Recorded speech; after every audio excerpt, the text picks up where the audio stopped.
Nos anos 80, diversas casas misteriosamente pegaram fogo na Inglaterra, em muitas ocasiões, matando seus moradores. Para a surpresa de todos, os incidentes tinham uma assustadora coisa em comum: a presença de pinturas perturbadoras. Essa terrível coincidência acabou dando origem a uma lenda macabra: os quadros das crianças que choram. O pintor italiano Giovanni Bragolin, também conhecido como Bruno Amadil, pintou durante as décadas de 70 e 80 uma série de quadros intitulada Os Quadros das Crianças que Choram. Existem diferentes histórias acerca dessas sombrias pinturas. A mais conhecida afirma que Giovanni morava em Veneza, desiludido com a arte e vivendo na miséria. Ele então decidiu fazer um pacto com o próprio diabo, mas ao invés de oferecer a sua alma, ele ofertou as almas de quem comprasse os seus quadros. Na noite do pacto, Giovanni teve um sonho. Nele, 28 crianças choravam e suplicavam por misericórdia, enquanto eram torturadas e sacrificadas em uma espécie de ritual satânico. No dia seguinte, Giovanni iniciou sua mais famosa criação. Não se sabe o porquê, mas as pinturas rapidamente fizeram muito sucesso. Relatos contam que no momento que os quadros eram levados para a casa de seus compradores, coisas ruins começavam a acontecer. As pessoas adoeciam, perdiam seus empregos, e assim que vários quadros já haviam sido vendidos, os incêndios começaram. Casa após casa era consumida pelo fogo de forma misteriosa. Os bombeiros nunca conseguiam encontrar a causa do incêndio, até que começaram a associá-la ao quadro, pois mesmo em uma residência reduzida a cinzas, o tal quadro nunca era queimado. Ele sempre ficava intacto, mesmo nos ambientes mais atingidos. Uma outra versão da lenda diz que após a Segunda Guerra Mundial, o artista fora parar na Espanha. Lá, ele teria usado as crianças de um orfanato local, posteriormente incendiado, como inspiração para suas terríveis pinturas. Muitos acreditam que as obras do artista são repletas de mensagens subliminares ligadas ao satanismo. Giovanni teria supostamente usado formas subliminares para mostrar que as crianças já estavam mortas. Um indício que comprova a suspeita seria o fato das crianças estarem com as pupilas dilatadas. Esse quadro, por exemplo, sugere que a menina teria sido recentemente espancada, já que os hematomas que ela possui dão a entender isso. Nessa outra pintura vemos um garoto, aparentemente chorando, encostado na parede e olhando para algo. Porém, se virarmos a imagem de lado, passa a impressão que ele já está morto, caído no chão. O mito em torno dessa obra afirma que esse menino não possui corpo.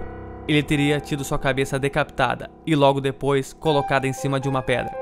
O cachecol é apenas para camuflar a real intenção de Giovanni. De todas as pinturas, a mais famosa é essa. Virada de lado, pode-se ver uma espécie de peixe ou mesmo um monstro devorando a criança.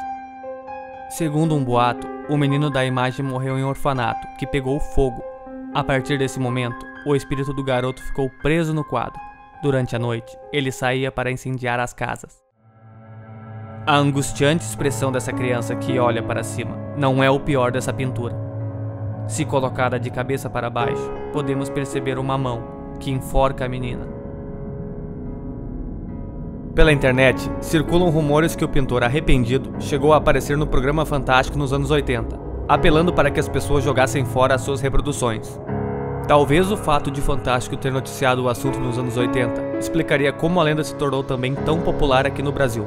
Contudo, não existem fontes que comprovem que essa entrevista realmente aconteceu. Quase toda a lenda urbana tem sua origem em acontecimentos reais, porém, menos fantasiosos. A história por trás dessa lenda começou no ano de 1985, quando uma cidade situada em Rotherham, na Inglaterra, foi completamente destruída por um incêndio. Tudo o que havia na casa fora consumido pelas chamas, exceto o quadro de uma criança chorando. Os bombeiros então perceberam que em alguns outros casos havia acontecido exatamente a mesma coisa. Em uma ação puramente oportunista, o tabloide inglês The Sun popularizou a lenda quando publicou um artigo no mesmo ano, intitulado A Ardente Maldição do Menino que Chora. As pessoas então escreviam para o jornal, relatando tragédias que ocorreram depois da aquisição de tais quadros. Grupos os queimavam em fogueiras, e uma histeria coletiva tomou conta das pessoas na Europa. No auge do pânico, o jornal iniciou uma campanha para que os ingleses se desfizessem das imagens malditas. Semanas depois, conseguiu promover uma grande queima de mais de 2.500 obras, enviadas pelos próprios leitores. Embora o mito perdure até hoje, os bombeiros que trabalhavam naquela época afirmavam que os incêndios aconteciam por motivos bem comuns e que as pinturas eram feitas de um material resistente, difícil de ser queimado. O número exato e a autoria das obras assinadas por Giovanni Bragolin também é outro grande mistério. Entretanto, mesmo se tratando de uma lenda ou de um golpe publicitário, não dá para negar que as pinturas são realmente bizarras e aterrorizantes.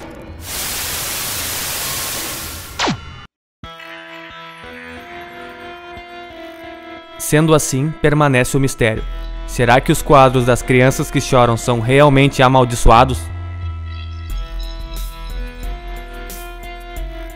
Não esqueça de comentar, avaliar o vídeo, se inscrever no nosso canal. Para mais histórias assustadoras, acesse minilua.com.